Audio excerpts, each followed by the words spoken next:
আজ হঠাৎ ভাবলাম যে একটু নিজের মতো করে টাইম স্পেন্ড করি।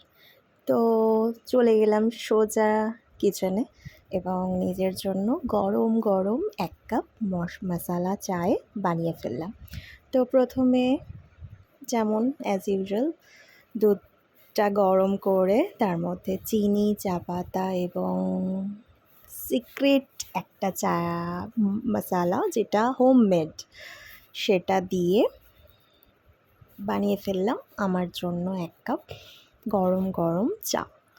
তো এটা রেসিপিস বলার মতো নয়, তবুও ভাবলাম তোমাদের সঙ্গে একটু শেয়ার করি।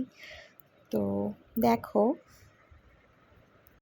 আমি বেসিক্যালি কফি পছন্দ করি, বাট যখন মাথা যন্ত্রণা করে বা একটু বেশি হেডেক আসে তখন এই মশালা চাটা আমি প্রেফার করি।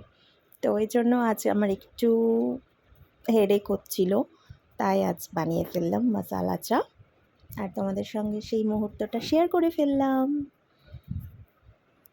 আজকের মতো এইটুকুই, আবারও অন্য কোনো ভিডিওতে তোমাদের সঙ্গে গল্প হবে। চলো আজকের মতো টাটা, বাই।